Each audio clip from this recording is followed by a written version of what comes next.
প্রবাসী টিভি সারা বিশ্বে বাংলাদেশ।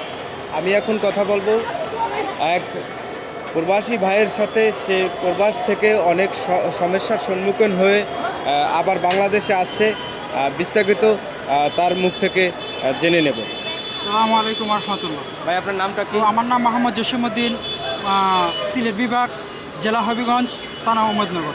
তো আমার একটি আবেদন প্রবাসী কল্যাণ টিভির মাধ্যমে আমি জানাতে চাই এম্বাসিকে, যে আলবাহা জেলে, সফর জেলে প্রত্যেক 15 দিন পর পর, প্রত্যেক মাসে 15 দিন পর পর যাওয়া উচিত।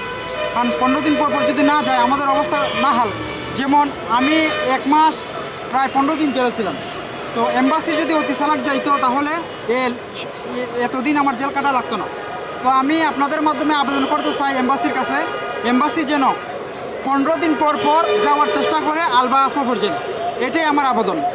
আর ইন্ডিয়ান এম্বাসি বা পাকিস্তান এম্বাসি বা অন্যান্য এম্বাসি বলেন, তারা 15 দিন পর পর গিয়া লোকদের ছুটাই আনে। আমরা পাসপোর্টের জনিত সমস্যার কারণে এখান থেকে আসতে পারি না।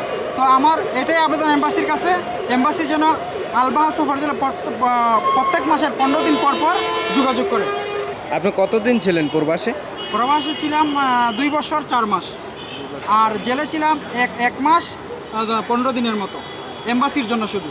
যদি এম্বাসি চলে যেত তাহলে আর এতদিন জেল কাটা লাগতো না, 1 সপ্তাহের ভিতরে আমার টিকিট হয়ে যেত। যে কফিলের সাথে একটু সমস্যা হয়েছে, কফিলে পাসপোর্ট নিয়ে নিছে, কফিলে তারপর শাহরিয়া চায় অনেক 700 রিয়ালের মতো, যা দেওয়া সম্ভব হয় নাই। তো পরবর্তীতে কফিলে হুরুপ লাগাই দিয়েছে আর পাসপোর্টও রেখে দিয়েছে তার কাছে, যে কারণে এই সমস্যাটা হয়েছে। না পীর বিষয় যায় না, কফিলের কাজেই গেছিলাম। এখন অন্তর্বর্তী সরকারের কাছে আমাদের এটাই দাবি, যেন এই বিষয়টা তদন্ত করে এর সঠিক বিচার করা হোক এবং সাধারণ জনগণ যেন হয়রানিতে না পড়ুক। কারণ হচ্ছে জেলে একদিন 1 মাসের সমতুল্য, একদিন থাকা মানে 1 মাসের সমতুল্য। এখানে থাকার ব্যবস্থা ভালো না, খাওয়ার ব্যবস্থা ভালো না, ঘুমানোর ব্যবস্থা ভালো না, সব দিকেই সমস্যা। যে জেলে যাবে সে শুধু বলতে পারবে অবস্থা কী, বাকি মানুষে কেউই বলতে পারবে না। নতুনদের তো সেটাই বলতে চাই, আপনি যাই করুন না কেন আপনার পাসপোর্টটা আপনার সাথে রাখেন। এই পাসপোর্টের জন্য আজকে আমি 1 মাস 10 দিনের মতো জেলে ছিলাম। পাসপোর্টটা আপনার সাথে রাখবেন, আর পাসপোর্ট যদি এক্সপায়ার হয়ে যায় আপনি অতি জলদি অতি বসালাক রেনু করার চেষ্টা করবেন। 6 মাস ডেট থাকা অবস্থায় রেনু করার চেষ্টা করবেন। আর পাসপোর্টটা এটা আপনার আমানত, আপনি সবসময় আপনার সাথে রাখবেন। এটাই আপনাদের কাছে আমার মেসেজ। ধন্যবাদ প্রবাসী টিভিকে সময় দেওয়ার জন্য, এবং প্রবাসী টিভি আপনার কথাগুলো তুলে ধরার চেষ্টা করব দেশবাসীর কাছে।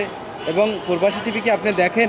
জি, আমি প্রবাসী টিভি দেখি, প্রায় সময় প্রবাসী টিভি দেখি। আর প্রবাসী টিভি হচ্ছে প্রবাসীদের সমস্যা নিয়ে তারা কাজ করে। আমার ভালো লাগে, আমি দেখি, সবসময় দেখি। এই জন্যই প্রবাসী টিভির কাছে আমার আশা এবং এই আবদারটুকু রাখা। অসংখ্য ধন্যবাদ। এই মুহূর্তে যুক্ত আছি শাহজালাল আন্তর্জাতিক বিমানবন্দর, মোহাম্মদ শাহিন মাঝি, প্রবাসী টিভি সারা বিশ্বে বাংলাদেশ।